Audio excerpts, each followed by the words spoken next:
Well,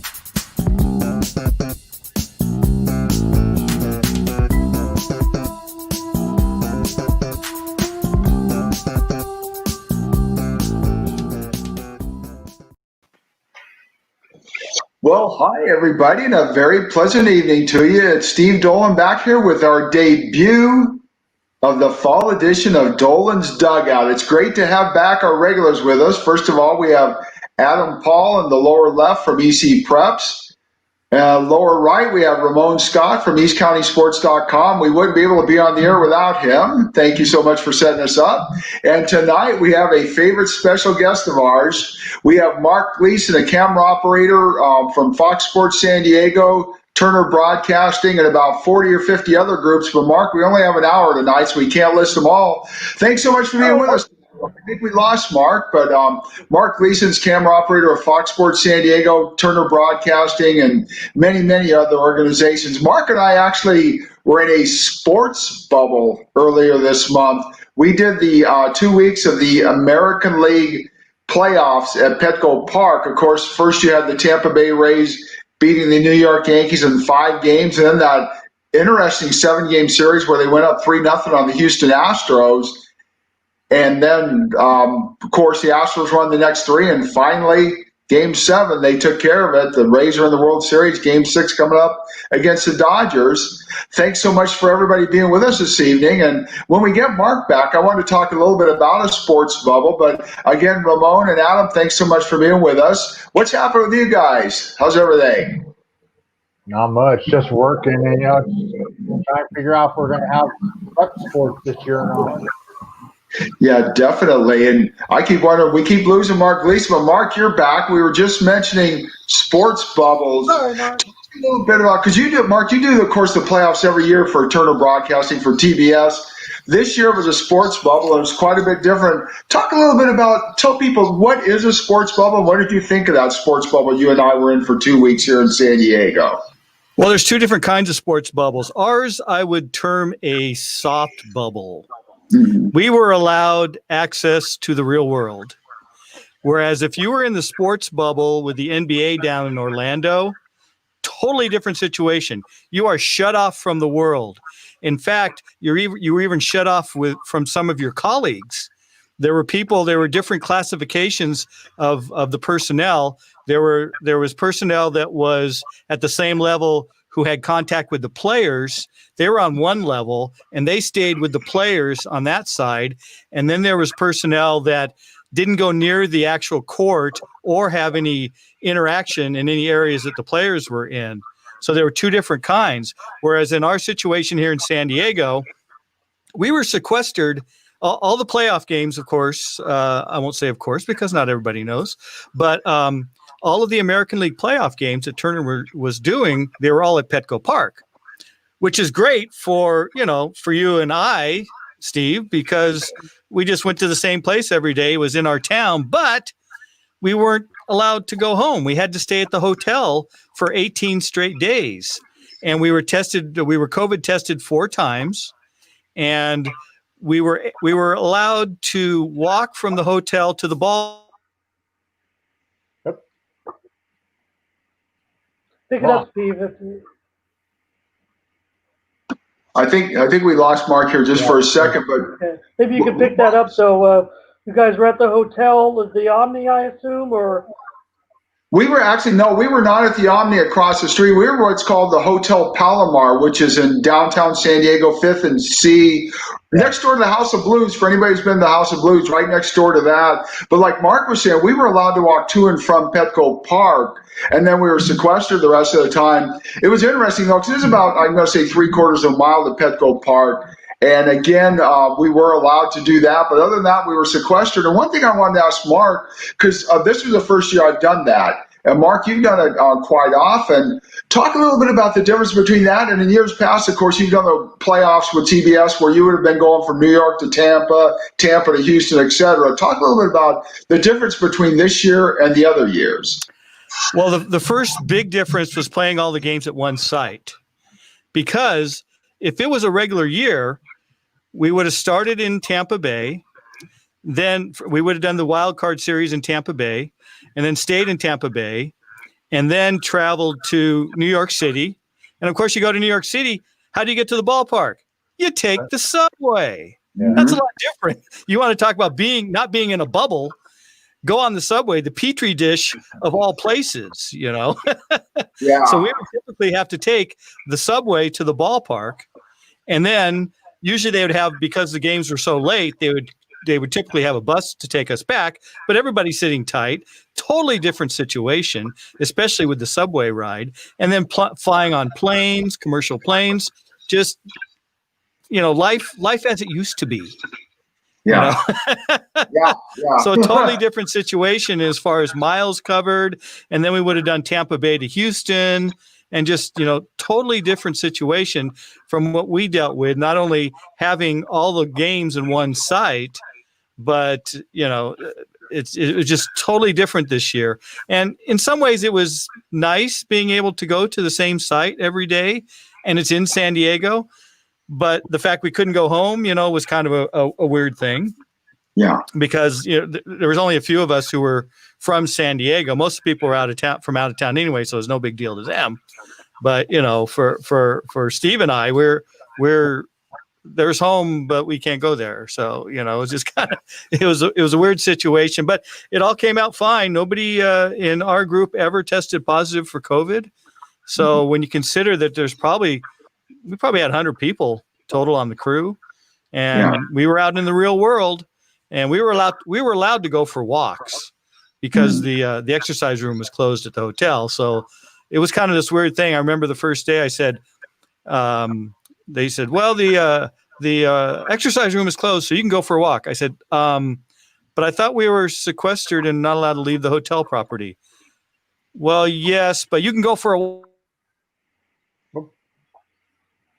Yeah, it's funny. I know what Mark's saying. We were allowed to, it's funny that you were sequestered, but you're allowed to go for a walk. And again, you can walk to Petco Park for about 3/4 of a mile each way to and from the games, which just about all of us did.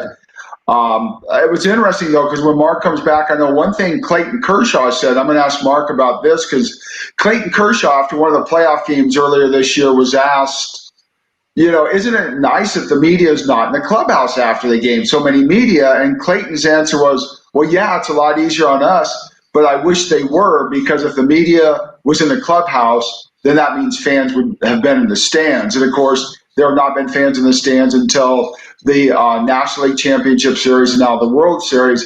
Because I know I even talked to Mark about this. And Mark, if I could reiterate with you, how was it for you? Because I'm sure there was part of you that loved being in San Diego, but that part of you that wishes you could be going back and forth, because again, that would have meant fans were in the stands. Yeah, there's two sides to that. It was great, but I'd rather have the other thing. I'd rather have the fans in the stands. And there's this road warrior this road warrior kind of mentality that we have when we do these playoffs, where it's 18 days and we're bouncing back and forth between cities and getting 1 hour of sleep. And, it's not the best, but there's an excitement to it.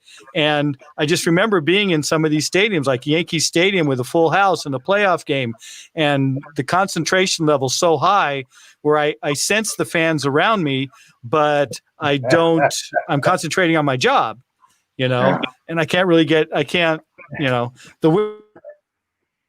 I was going to ask him a question about that. I know what Mark's saying. It's funny because and I think you can hear it.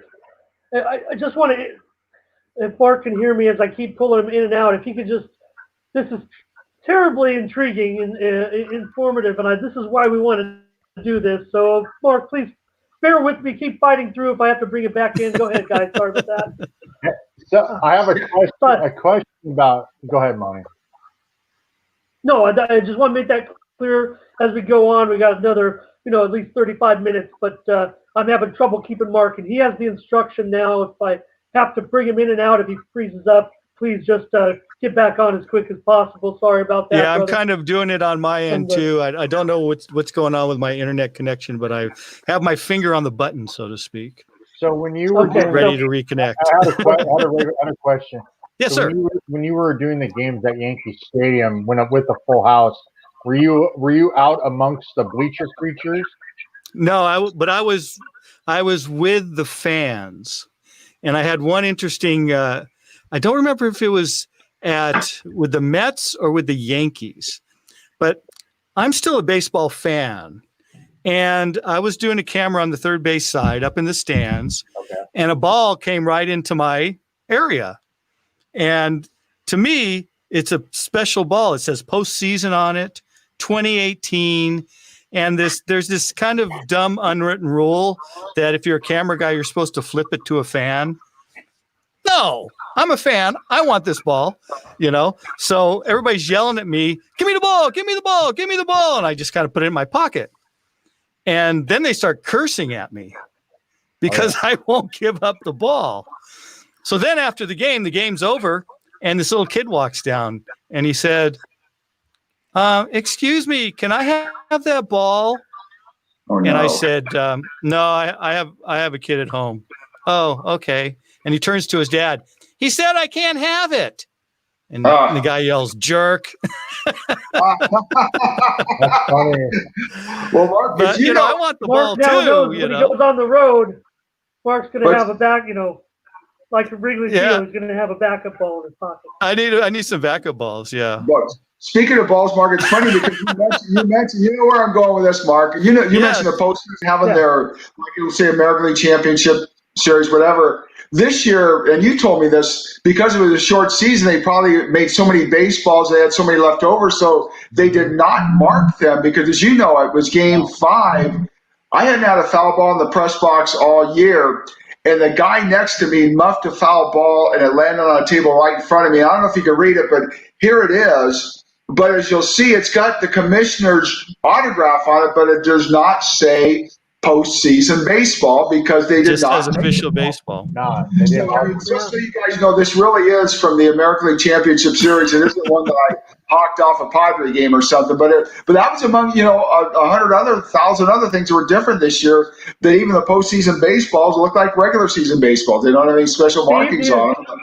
Remember the matchup? The matchup when that ball came up there. What was the batter pitcher matchup? Austin Meadows was batting in Game 5, and doggone if I don't remember who the pitcher was, but got a foul ball in the 5th inning. And like I said, the guy next to me, Cody, great guy from Texas, he missed it, and I got it. I wanted to speak, if I could. Cody reminds me of something, and Mark knows this. A lot of the people on our Turner Broadcasting crew in San Diego came from Orlando, where they did the NBA, and Cody, who was next to me during the games, he spent 3 months in Orlando, went home for 2 days, spent 2 weeks in San Diego. He's got a wife, 12th grader and a 7th grader. So you want to talk about sacrifices, ones like him on the crew, and Mark knows this, spent 3.5 months away from home with maybe literally a day or two at home. And I'm sure they're thankful to be home right now because that was a long time away. I've never seen a baseball season like that before, and hopefully never again. Yeah, there were at least 4 other camera guys, too, who were down in the NBA bubble as well with TNT. So, yeah, that was kind of crazy. Yeah. I wasn't asked. I would have gone, though. But I wasn't asked, but I had the Padres to do. But still. Same here. It was interesting, though, because the people who came from the bubble all talked about how different it was, like you were saying earlier, because, again, we have more of a soft bubble, and there they have more of a hard bubble. Although in their bubble there, I think they were able to get out more on their grounds because, as you know, originally the very first email, Mark, that you and I got said we ended up staying in downtown San Diego and said we were going to stay at the Aviara, the big resort up in Carlsbad. And as you know, that's where the teams in Major League Baseball and Lauren Shahadi from the MLB Network, that's where they stayed while we were in downtown San Diego. So probably would have been different at a resort. Of course, it would have been a long way to the ballpark. But I imagine being at the resort, the teams at least could get out more. They probably had game rooms and stuff like that. That's the setup, and it was even bigger in Orlando. They could go golf if they wanted to, and there. But the weird thing in Orlando, see, we had every day a game except for one. In Orlando, some of these guys, they had 9 days off between games because of the different networks doing it. Because they were with TNT, if ESPN would do like 3 days in a row, they were off. So they had periods of time where they weren't working. So I mean, to me, that would be even crazier. To be down there in a bubble with multiple days off, that must have been really tough. Yeah, and again, not seeing your family for 3 months and seeing them for a day or two and then coming out here for 2 weeks. And again, I think a lot of us, after Tampa Bay went up 3-0 on Houston, thought, okay, this thing's over in 4. We're going to end on a Wednesday, go home on Thursday morning, and then we stayed. Of course, the game was Saturday night. And something I wanted to ask you about, Mark, because I'm not involved in this. Okay, the game 7 was on a Saturday night, and on Sunday you do something I believe called the teardown. Tell us, what exactly do you do the day after the whole thing was over? Well, all of our cameras are in pieces. So each of us, they kept all the camera guys, and we each had to tear down our own cameras and then bring them back to the truck compound. But the thing is, a show of that size, we had 34 cameras. And a show of that size, there's a lot of pieces that come in from other places.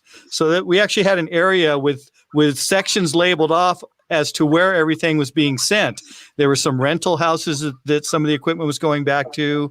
And so that was the logistics of all that. The shipping was the most involved part. Our main duty was just to get our camera equipment back to the truck compound. And they had part of the street blocked off also. We didn't have just the regular truck compound. Part of Tony Gwynn Drive there was blocked off. They had you could put one lane of traffic through it, but they had a fence set up in a couple of trailers, and so that's a typical situation in something this size, especially in a ballpark like Petco Park, where there's not a whole lot of extra room other than the streets. Yeah. Some of these other parks, like I don't know if you've seen some of the aerial shots of the new Texas ballpark. There's a lot of area around it. There's a huge truck compound area there where it's no big deal to have some extra stuff in there. So it was we were out of there in about 4 or 5 hours. It took about that long. That's quick because I've done security for a lot of teardowns, everything from concerts to sporting events to Hollywood premieres, and it's quite an interesting task watching the teardown.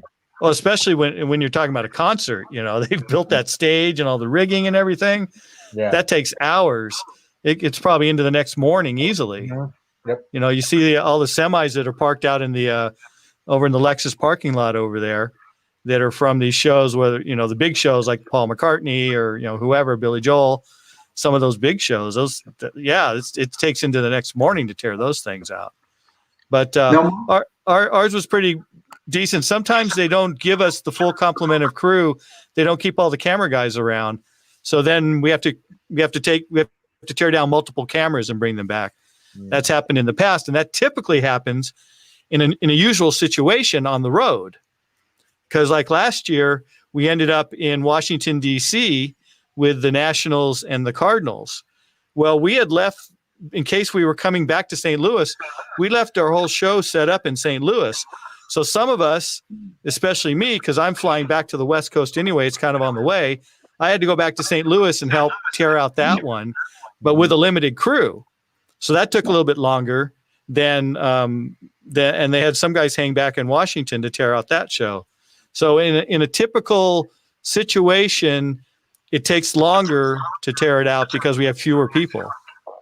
Now, Mark, let's go the other end. What about before the whole thing started? Don't you have a setup day? And what's the difference between a setup day and a teardown day, and maybe how long it takes? It's funny that the setup always takes longer than the teardown. There's a lot involved with the setup because there's a lot of cable to be run. And sometimes you're figuring out what the best route is to run the cables, but typically you may have. I think we had 2 set days. We had 2 setup days, and we tore it out in 5 hours. So there's something more involved with the setup than the tear down that takes a lot longer. And typically on any network show, you have a setup day, like any NFL game. The Monday night game today up in LA. I think they were there 2 days ahead of time setting that one up because of the size of the show and what's involved with a show of that size. On a normal NFL game, you may have 7 or 8 cameras, but usually they still have a setup day for that too, because a 1 o'clock kickoff, you'd have to get in there like 3 o'clock in the morning. Well, who wants a camera operator who's been there since 3 o'clock in the morning, then working the game? It just doesn't work. So they usually have setup days also. But in the Padres situation, for the Padres season, usually very first day we have a setup day because you want to make sure the truck's working properly and all the equipment's working properly because it's the first game of the season. But as the season goes on, we'll get in there the very first day of a homestand 6 hours before first pitch to build all our cameras because it's a smaller show and everything's pretty organized as far as that goes. But this year we left it in for the whole season because the truck technically was quarantined as well by COVID. They didn't want to be taking the truck to some other location and then bringing it back. So that was one thing about our abbreviated season is we got to stay set up for the entire season. Yeah, Mark, as you know, I did home and road games for the Padres this year because on the road games, doing statistics, I'm next to Don Orsillo and Mark Grant. What was interesting about the road games, like you said, the TV truck stayed there. There were a few people in the TV truck, but a lot of people who were in the TV truck normally were over in the Fox Sports San Diego studio beyond right field. But what was interesting about doing a road game inside the stadium, there were 10 people inside this 45,000 seat stadium. You had 5 of us from the home TV crew, 3 radio guys, including the engineer, and then on the Hispanic radio, Eduardo and his engineer. So literally 10 people inside the stadium for a road game. I mean, that was pretty bizarre. And one thing I know too, like for instance, when we did the games for TBS, the American League playoffs, one thing I was impressed with, I worked with a guy named Doug Marino. Doug is with the Rockies, and Doug was very interesting because I was more the in-game stats guy. I was giving him more the in-game numbers, and he was doing the research. And to me, I've never really been on headset with the researchers before because usually they're in the TV truck. And it was just amazing to hear because, you'll see something on the screen, Rosarena, first one with 23 hits for a rookie in the playoffs and all. But that stuff doesn't just come up either, just like you with the cameras. I mean, that stuff, I'm hearing, hey, Rosarena's third up this inning, get graphics 7-8 ready in case he gets a hit. So unless you're on the crew, it's just amazing how well prepared these people are. The weirdest thing that happened was the Padres were playing the Dodgers at the same time in Texas as we had a game going on at Petco Park between the Yankees and the Rays. And Ted Leitner and Jesse Agler had to announce the Padres game from Petco Park and pay attention to that while the Yankees and the Rays were playing right in front of them. So you want to talk about a weird situation. I don't even know I only listened to a little bit, but I don't even know if they've referred to it at all. At least I don't know. Go ahead, Steve. Yeah. No, but I was next door to him, and one night when our game ended, when Tampa Bay and the Yankees ended one of our games, because again we started an hour and a half before the Padres and Dodgers did in Arlington. I was walking by and I had forgotten that Ted was in there, and all of a sudden I heard, and Machado hits a home run. He crushed it. And I'm like, because Mark said, they were literally in front of them was the Tampa Bay Yankees game, but they were doing the Padre game because, again, radio never traveled. They were doing it off a monitor, which, again, Mark, as you know, created another situation because they had to have their monitors on the Padres game in Arlington while the Rays and Yankees were playing in front of them. And, Moni, I'm sorry, you had a good point, Moni. I wanted to go back to you, too. I think you had a good question. I found that interesting, and I just wondered if, because I certainly caught some of the games on radio if I was driving home or something, but I don't know if that situation was ever going when I heard it or they ever made reference to that. A difficult situation, especially given sometimes the colors of the teams, the uniforms, you could easily say, here's a fly ball to right field, and no, the guy did the stretch on the mound on the monitor. I can see that totally happening. The one thing that they did is they soundproofed the whole front of the radio booth also. I was going to say they had to have. Yeah. So sure. I think that kind of took away I don't know if they tried to kind of block it out a little bit so that they wouldn't get distracted or what. I don't know. Well, But Mark, that we was have those games here, guys. But do you think that there was any regret on Major League Baseball's part, or did they just choose these Southern California sites? Let me even go back to the first round. These Southern California sites out of necessity, because it was very, very nice to see those fans at the games in Texas and the ones that are being played currently. And unfortunately, we couldn't have any fans. Do you think that it was just a kind of a rush deal, or do you think they might have some regret where they played those games? Well, at the time, they weren't allowing fans in Texas either. Yeah. When they finalized the the baseball plans. games, Mark. Yeah, the baseball games, they weren't allowing fans yet for the baseball games. So right across the river, we got a full stadium of football fans. But exactly. Yeah. Talking about So, Texas, yeah. But I think the logistics involved, I don't think you can make a last minute decision there as far as, okay, we'll take everybody so we can have fans in the stands. We'll take everything and we'll move it to Texas. I think they had to make the decision early enough on to get the hotels set up, because Turner bought out the hotel, the Crimpton Palomar. It was only Turner personnel. I don't know how many rooms are in the hotel, but they literally bought out the whole the entire hotel. That's why we weren't at something like the Omni or, something closer. They had to kind of find a mid-size hotel that they could just buy out the whole thing. And that was part of our bubble, is that we were only TBS personnel were inside the hotel. So that's probably why I don't think there's any regret on the part of Major League Baseball, just because they had to make the decision when they made the decision. And at that point, I don't think crowds were being allowed. So come on, you had fans at the ALCS. You had the horn guy. No, eventually you did. Oh, yeah, you had what, guys? Remember that guy out there who was calling out the Houston megaphone guy, calling them cheaters. I heard that guy, and it's funny. He was great, but going back to your point, Mark, also one of the big reasons, not only logistics, but also they wanted to have these games somewhere where they would get the games in. They did, because as you know, in a typical October, Tampa Bay, New York, places like that, not so much Tampa Bay, they're indoors, but New York and some of those places may get rainouts. So that was another consideration. Yeah. And something else I found interesting too, going back to we were talking about the Padres radio and all. I know one day we had a 5:00 game and the Padres played at 6:30 that night in Arlington against the Dodgers.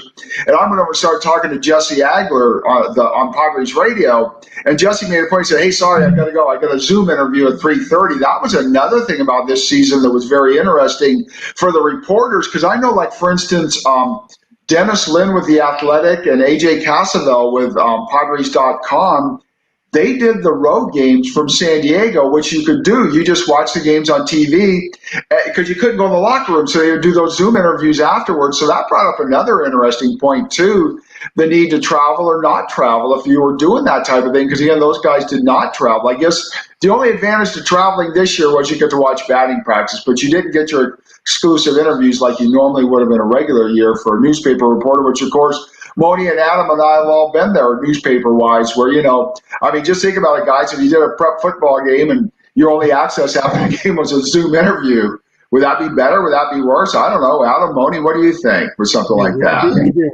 It'd be weird. I mean, you'd have to wait till the kid got home or the coach even, and trying to conduct, one or two interviews. I mean, it'd be hard, but I mean, we'd make it work. Yeah, well, we're to find out, right? Hey, we were cutting edge, guys, doing our shows. Now everyone's got to send people on screen, okay? Hey, I do have this. When it came down to conducting the games in Texas with this World Series, it obviously, though, exactly what you guys said, was a rush job by Major League Baseball. I mean, that's why there were no, days off in between. It really taxed those pitching staffs tremendously through those first rounds. I mean, they were basically making them, play every day, and now they've gotten to the World Series. They've had that set schedule, so give them a couple of days. That's why we're having really it's a traditional World Series schedule, if I'm not mistaken, as far as it is exactly are being played on. So, Mark, I have one question for you. I've been watching. I have one of those those streaming boxes, so I like to watch Matt Vasgersian, and I like to watch the MLB International feed. How much is shared? How much is shared normally between the network and the MLB International? Do they have a 1 or 2 camera setup of their own? And what do you know about where Matty V and his crew is set up? Are they in Houston? And tell me about sharing the network feed and the MLB International feed, which I'm pretty sure has been going on for a number of years, maybe 10 or more, huh? Yeah.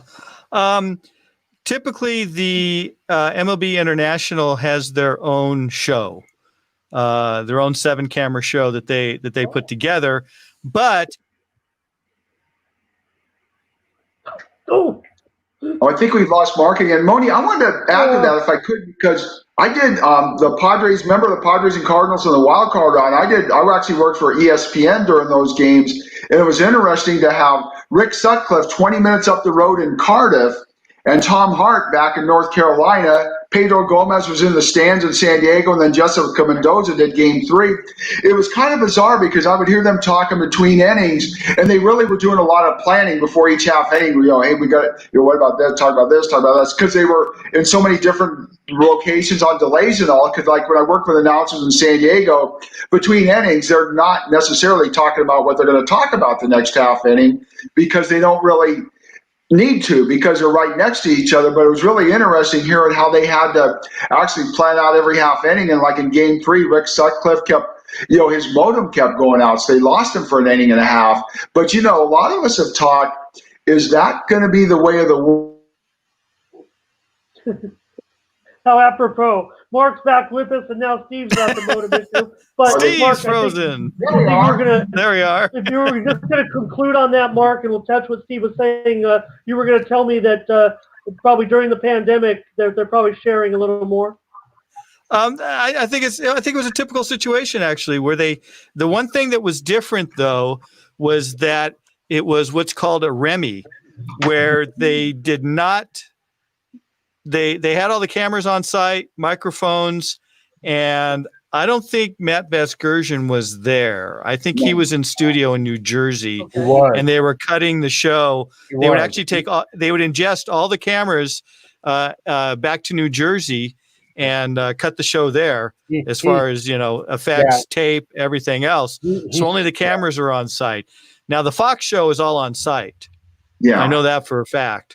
But the MLB and the MLB International typically is done like a normal show, where it's all done on site, and they cut their own show with their own cameras, and then for replay purposes they add some of the other cameras. So there was a change for that. That's a lot of work. How big is that audience, you think, worldwide? Is it 3 million? 1 million? What do you think? Yeah. It goes to something like 160 countries. It's kind of amazing. Oh, it's more than 3 million if it's 100. Sure. Yeah. I don't know a number, really but popular. We can't even get 3 million people to watch it in this country, I think, Adam. Yeah, but I'm sure people, it's popular in Korea and Japan and baseball is a huge international game. South America. With Choi being in the World Series, that's even huge. When the great Matsui, Godzilla himself, was in the World Series, the Yankees' ratings in Japan were far more higher than any Super Bowl or anything here ever.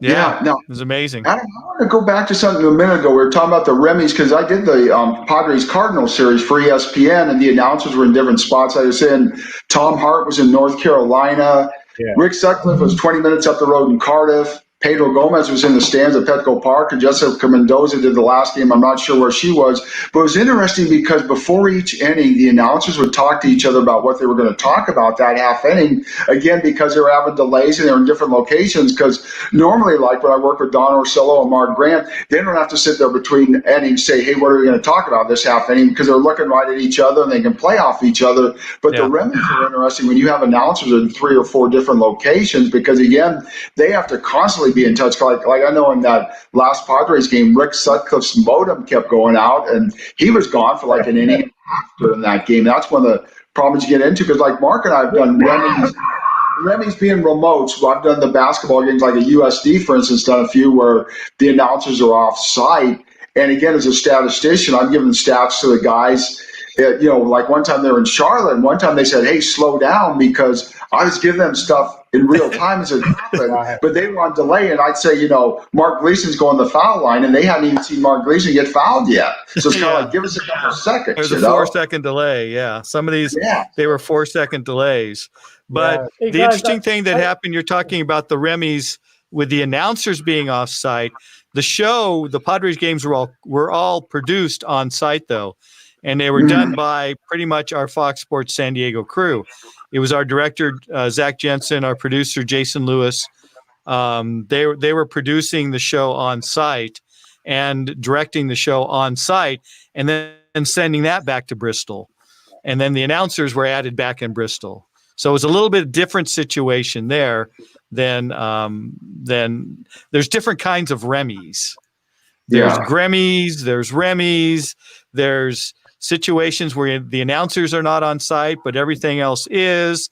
There's situations where the graphics and everything is done somewhere else. There's situations where all there are the cameras and microphones on site. There's different. It's this new model that they're doing sports television with now. That's very interesting. It used to be everything was on site, and now they're finding a way to produce multiple shows in one day out of one control room back in Bristol for ESPN, back in Bristol or Charlotte or down at Wide World of Sports down in Orlando, where they have control rooms down there. And sometimes they're cutting the games down there. Most of the time they are. So like Steve's talking about, I'm shooting the game, but the director doesn't see my shot for 2 seconds after I shoot it. So he's telling me, okay, coming out of this commercial break, I want you to get number 4, on USC basketball. And so I take him, and I'm on the huddle, and I start following him out of the huddle, and the director starts yelling at me. I said, follow 4. And I'm already following him, but he hasn't seen my shot yet. He hasn't seen it, yeah. So he's yelling at me, and he hasn't seen my shot yet, So sometimes you can see the Remy's. Some of these games on a lot of the college football games on Saturday are produced in a Remy kind of situation. And occasionally you'll see a whip pan, or you'll see somebody pull out on a Zoom real fast, things like that, because of the delay, the 2 or 3 second delay. I did a football game in Hawaii. It was a 4-second delay. I wanted to ask Adam and Moni both a question, because Mark and I are both more involved being at the stadium. You guys, I know, watch it on TV sometimes. One of the things that Mark and I, a lot of us have talked about, okay, this year, obviously, the announcers did not travel because of COVID, but is that the way of the future? I don't know. What did you guys think? Did you notice a big difference in road games with the announcers not being there, or did it not seem like that big a deal? Adam, Moni, did you guys have a thought? Yeah, I want Adam to go, but I've got to. Honestly, I actually didn't really watch the television. I had the television on, but I would listen. When I would watch the Yankee games, I would find the Yankee radio broadcast. I'm just curious. He likes Sterling and Susan, okay? Yeah, and like I said, Adam, Sterling in San Diego. I don't want to watch I had to. It was funny. You had to turn off the television broadcast, because whoever was announcing the games, it was like, what the heck were they even talking about? Well, here's the perfect example, guys. And I don't know if you saw this one on Twitter, Adam. You probably did. And I don't know of the arrangements with Houston. I don't think what you guys are saying is right. The announcers for the teams aren't there. For the World Series right now, is the network announcing team for Fox is there, but the teams that are participating are off-site, right? And if you go back, Tampa Bay's there. I can tell you that because I know in San Diego in the American League Division Series, they did their radio from Tampa Bay. But when they get to the ALCS, the Championship Series, Tampa Bay was here, so I'm sure they're there. The Dodgers, I don't know.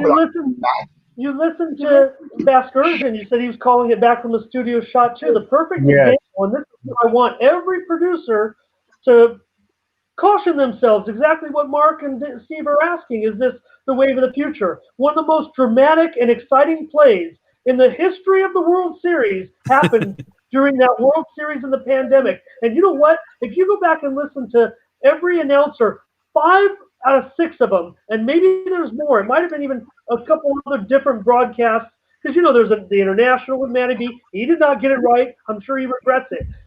Because they were watching it on TV, and that split second, you don't see him kick the ball necessarily, or they weren't able to keep up enough to say that the ball was kicked.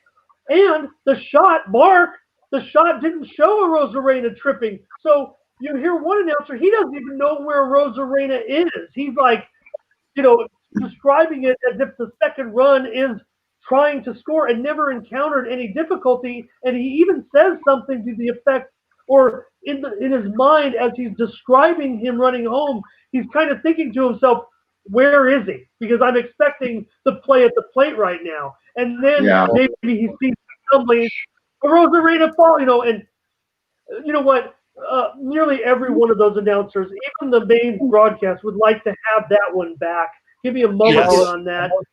Charlie Steiner got it right because I listened to him. I checked Charlie Steiner and he couldn't have been more lost. Good, I think. Oh, really? No, I listened to Charlie.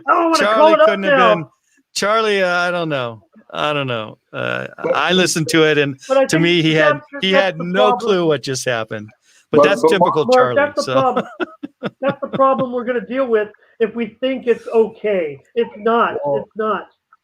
I know. The announcers would rather be on site. Oh, yeah. The announcers, so then you see everything on your own. You can't just watch a TV screen because, like you're saying, the shot's not always going to be wide enough for you to see everything. And that's not the idea typically of the guy who does the high home camera, and he's very good for Fox, and his job would not be to be wide enough to see, because he's following the ball in.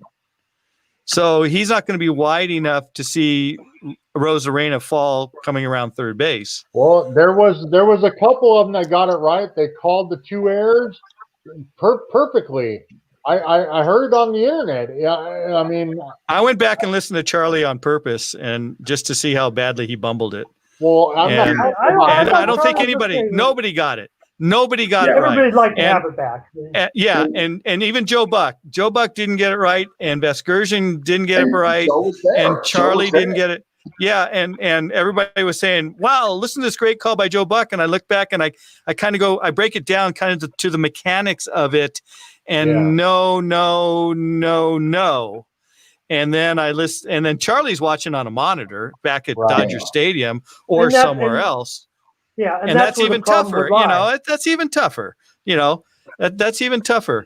And if you watch the actual program monitor, because these broadcasters are provided a wide shot of the field, which would be what they would be seeing. So that shot is not moving, it's stationary. And my suggestion would be to do your call off of that. We call it the all 9. It's showing the entire field. My suggestion would be to call it off of that. Don't watch the TV monitor, because the shots, aren't going to be what you need to see in order to call it correctly. No. And so I don't blame them entirely for not seeing it. Now, probably the only person who's on site is Joe Buck. I haven't listened to the Tampa Bay one, so I don't know. But I don't know. Charlie was kind of and he scored, or I don't know. I'll have to go back and listen to it again. Maybe it's better than I thought it was at the time. But Steve, you've sat next to dozens of play-by-play guys are younger play-by-play guys more apt to go off of the monitor for live describing of action? I think pretty much all announcers, young and old, do go off the monitor because obviously what's on the monitor is what people are seeing. So, sometimes, like for instance, I know one of the things that's hard for, like in San Diego, for Fox Sports San Diego, and then there's Fox Sports Deportes, which is the Spanish, and they've got to go off the Padre monitor. Like the Padre monitor may be showing Manny Machado at third base, and they're talking about Machado. And if you're on the Spanish TV and you're talking about Will Myers, but they're talking about Machado, all of a sudden you got to talk about Machado. So I think they're watching the monitors. And one of the reasons they're watching the monitors too is, a lot of announcers are analyzing balls and strikes, and you can't do that by watching the game. So I think young and old are probably pretty much the same as far as they do go off the monitors. That one thing, though, that we were talking about earlier, I mean, like going back to the Remy's and all, I'm just wanting to ask you guys, and especially Mark, because Mark knows this as well as I do, I kind of think that's the way people are going to be doing it in the future. And I think especially next year, because one thing I think, everybody assumes, well, once 2020 is over, COVID's over, everything's back to normal. I don't see it happening. Yeah, I think next year, who knows? We don't know if there's going to be spring training. We don't know if there's going to be a full season. But even assuming if there is and things are back to somewhat normal, Mark, I don't see announcers traveling for at least the next year or two. Chalk it up to cost cutting, Mark. I was just let Mark get to say they could just chalk it up to cost cutting and say our experiment last year, blah blah blah. That's the fear, is that they're going to look at the cost differential. But if they're really if these regional sports networks are really serious about putting out a good product, they will talk to the production personnel and to the announcers and do what they feel most comfortable with. Because the broadcast actually came out better this year without fans because the ratings for the Padres went through the ceiling. Yeah. Because there weren't any ratings. So ratings go through the ceiling. That means they can charge more for the commercials, which means they make more money. So, it's kind of like now you want to cut back costs when you just made a bunch of money last year. You made more money than the team made because the team makes a little bit of money off of the TV. I think the Padres have like a 25% stake in Fox Sports San Diego. Something like that. So they made a little bit of money off of that, but it'll be interesting to see where the ratings go next year if there are, in fact, fans in the stands. But I would hope they would talk to the production personnel, but that's not guaranteed. Are the bean counters making the decisions? Possibly. Yes, it's cheaper to do it that way, but is it better to do that way? Do you really care about the product that you're putting on the television or not? And if the announcers and production personnel feel they can put out a better product by going to the stadiums, are you going to listen to them, or are you just going to count your beans? I don't know. One thing that changes next year too is, even though Sinclair already, they bought the rights package a year ago, this year is still Fox Sports. Next year it's going to be Sinclair Diamond Group, I believe. So that also factors into it, doesn't it? The fact that it's going to be under Sinclair's name now. Well, it's already under Sinclair this year. So any money spent or reaped was already out there. So will there be branding? We'll see where the name goes. Branding changes at all next year? There was talk that there was going to be branding. Yeah, there was a talk that there was going to be a branding change also. Yeah, I'm sure there will be because it's going to be Sinclair, not Fox Sports. Because even this year, remember at the beginning, they used to do the We Are Fox Sports, We Are San Diego. They didn't do that this year because they weren't really We Are Fox Sports, We Are San Diego because they were really Sinclair, even though they stayed on the Fox team. Mark, what's happening to the RSNs nationwide? Is Fox getting rid of most of them if they can, or they've already gotten rid of all of them. Sinclair took over all of the Fox RSNs, so it's all Sinclair across the country. And the weird thing was that but we're waiting for the branding change, right? Is what you're saying? Everybody will all of a sudden everything will turn to Sinclair Diamond or whatever it's called instead of Fox Sports.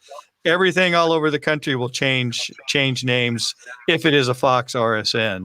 I think they didn't mind keeping the Fox moniker just because of the brand name. They didn't mind keeping that because who knows what Sinclair is? Everybody knows Fox Sports. So I don't think they minded one bit about keeping it for another year. Some changes. Yeah, possibly. With all those broadcasts that we watch on extra innings, or if we watch I get all the RSNs. So, and some of them are still independent, though. What other changes, guys, do you see coming out of the pandemic? Not only from a production standpoint and from how we might view, but maybe in some of the rules now that we've completed the season almost, guys. What do you think? I can see the implementation, the extra innings, if it goes to a certain extent of the runner at first or second base. I mean, I can see that. Wasn't too bad. In the 10th inning?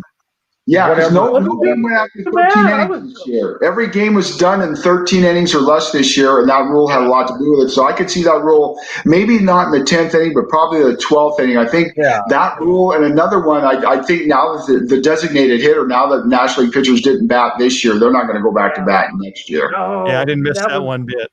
Well, they've already talked about not having the designated hitter in both leagues this year already. So the pitchers are going to go back to hitting next year. Well, they've already talked about that. That's why they're not going to sign what's his name that re-sign what's his name that they got in the free trade deadline thing. I don't think that's been decided next year. I mean, as of right now, the rule is pitchers bat next year, but they can change that, and I can see that being changed. Pitchers aren't going to want to bat now they didn't bat this year. If not, the weird thing is, if it doesn't happen next year, the CBA is up after that, and most definitely it's going to happen then. So if it's definitely going to happen then, why not just do it next year also? Why would you have a DH this year but not next year, but then the year after that? That's why I think next year the DH is in for everybody. And how about a shorter season? I mean, these pitchers' arms, the way we're having to manage this, I mean, they've got to shorten this up. They've got to go down. If not 156, 144 maybe. I mean, I like my 81 paychecks. A lot of money. I like my 81 home games. I don't want 72 home games. I want 81 home games. Come on. Yeah, they're not going to short. What they'll probably end up doing, they'll expand the playoffs to a certain extent. They won't have 8 teams or whatever they've had this year. Yeah. No, it wasn't bad though. I'll tell you. Manfred said last night that 16 teams was too many. Yeah. So what number did they come? They were at 10 before, and now they went to 16. And so, what number do you pick? And how do you determine? And do they do the 3-game wild card thing again? I thought the 3-game wild card thing was great. I thought it was better but than do you give one game for sure? Yeah, the one game. Do you? But do you give like 2 games by 1 game? I mean, yeah. But do you give do you give the first team that has the best overall record a bye or something? There's got to be some kind of reward because it was quite possible that the Dodgers could have been eliminated by Milwaukee. Mark, if you go with the 2 out of 3, you go with the 2 out of 3. That's the danger of it. 2 out of 3. It's just it's a little quirky, but I think they're going to go to a number, and I haven't really done the math or how they would do it, but they're not going to go 16, and they're not going to do 10. No. If they do 12, how do they do 12? Is it all the first place teams and all the second place teams, or how do you do it? I think it's going to be 14 because with 14, that way it's 7 from each league, and the reward for having the best record in the league is you get a bye.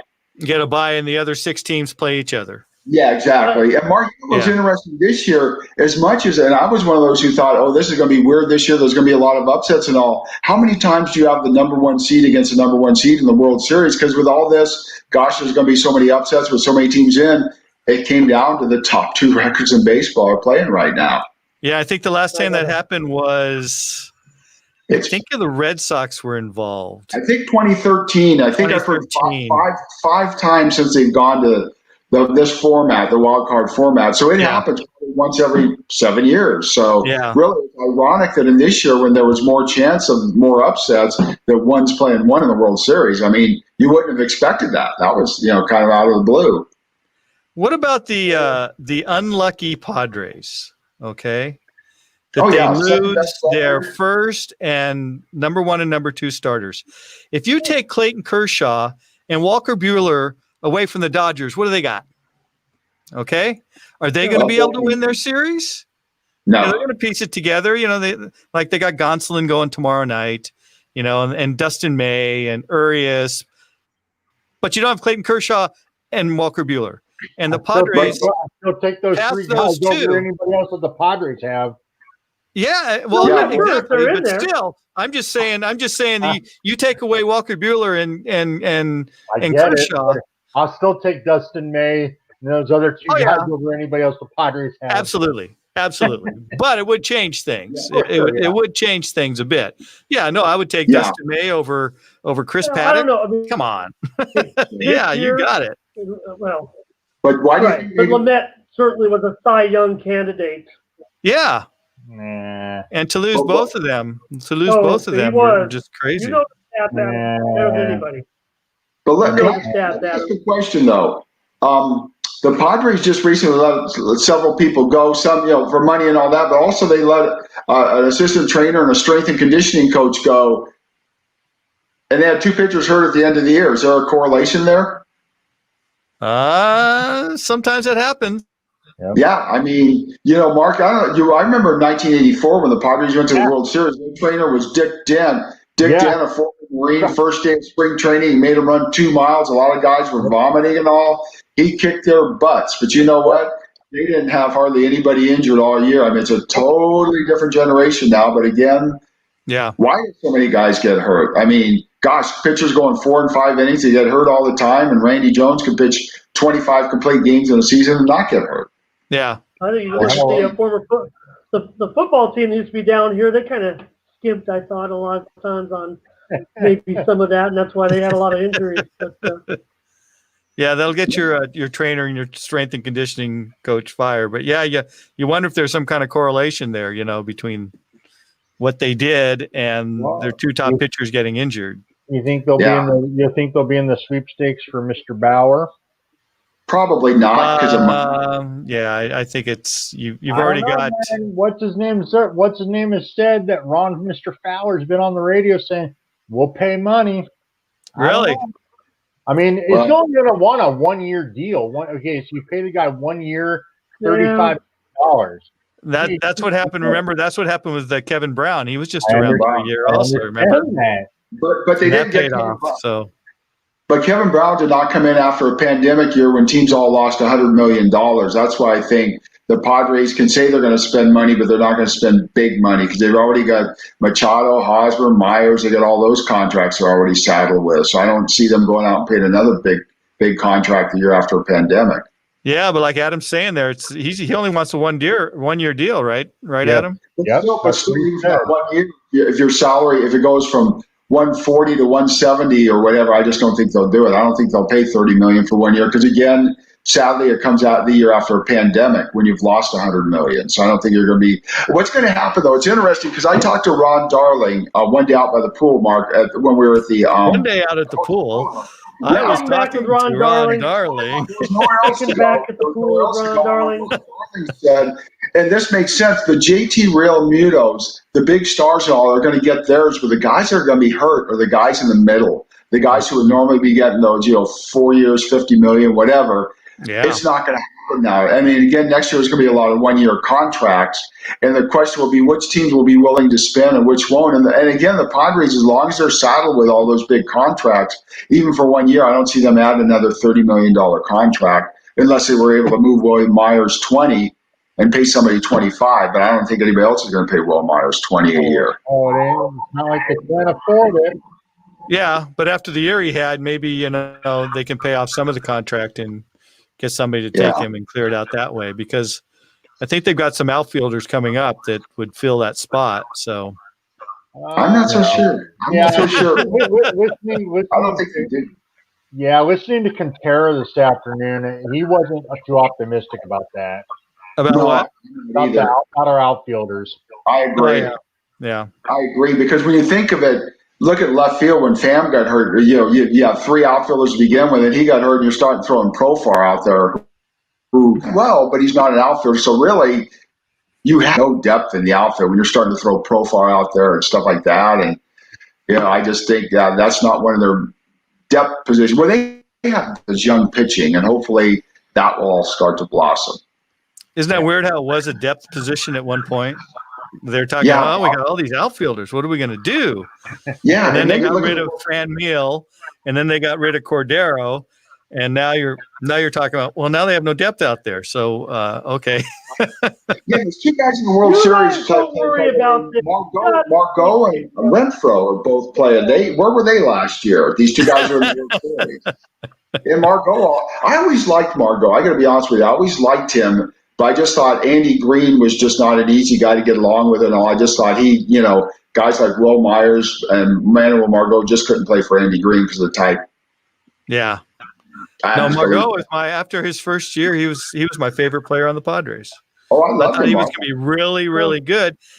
He is now.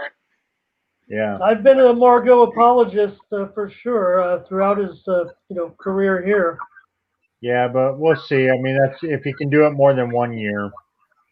We'll see. He was doing it before. But, hey, guys, we've hit the hour mark. I know we've got it's probably time we say goodnight to everybody and all. But just wanted to thank so much. Wanted to thank Mark Gleason for being with us tonight. And wanted to thank, Adam, thanks for being back so much. Moni, thanks for being back so much. As you know, this is our fall debut show. We plan on being on pretty much every week, same time, right? Hopefully pretty much same time every week. Want to thank everybody. But Steve, which side is Dolan's dugout housed on? Is it on the first base or the third base side? It's like I told Bernie Wilson, Associated Press, on your Facebook page, we're in the first base dugout because we're definitely the home team because of that 2 week we spent at the Hotel Palomar. You got that right.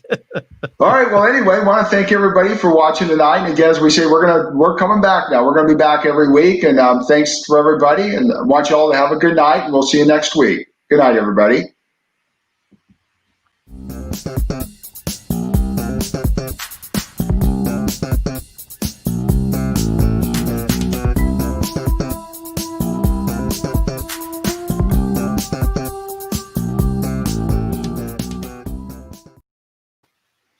Hey guys, I'll be right back. My wife just got home. She's been gone since 5:30 this morning at work, so I'll be back in a couple